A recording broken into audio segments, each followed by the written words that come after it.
The Battle of Athens may be one of the most influential battles throughout all of the Civil War, because it shows just because one side of a war has more numbers than the other, that does not guarantee you a total win over the enemy. So before we talk about the real battle itself, we should probably talk about what both sides of the Union and the Confederate were like before the battle began. The Union were led by General Nathaniel Lyon. He recruited General David Moore, a general from Ohio, who joined the war to fight for slavery and the freedom of his country. He became the new leader of the Northeast Missouri Home Guard. He was recruited to protect the area from the Confederate raiders, and he was told to sit and defend, to lure the Confederates to him.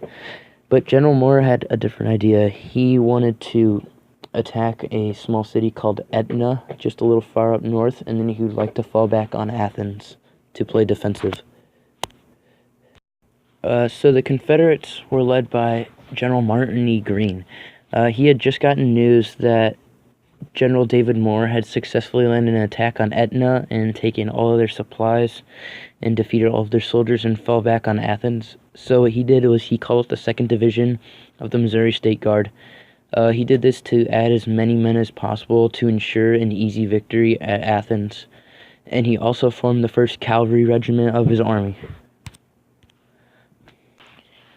So, as I said earlier, General Moore, he decided to stick with his gut, and he attacked the small city of Etna on July 21st, even though his general officer told him not to.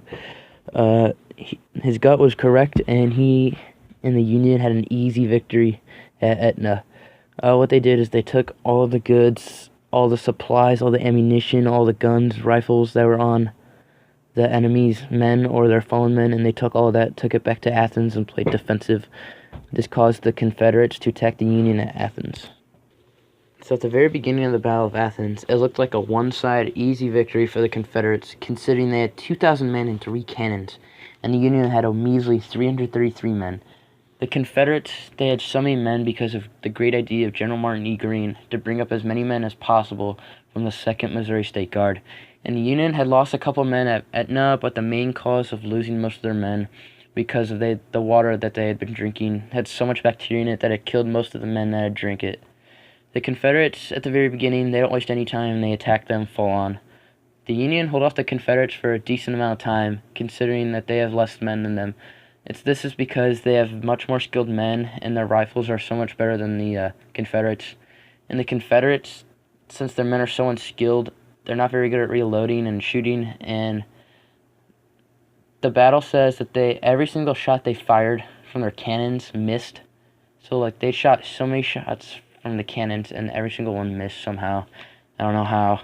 And then, once the Union, they eventually run out of ammunition, the Confederates fall and attack them. But the Union's General David Moore, he makes a risky decision that can either win them the whole battle or lose them the whole thing. He decides to force his men to use the bayonets and charge the Confederates, hoping that they would run. So, about 2 hours into the battle, the Union attack the Confederates, even though they are the ones who are supposed to be defending. He attacks them with all the bayonets that they have, and just like he thought, the Confederates started to run away.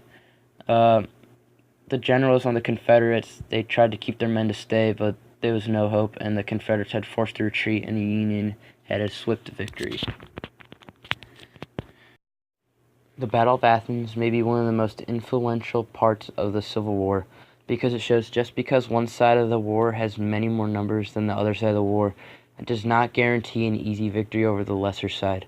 This shows that war contains great strategy from the great generals and men that are in the war.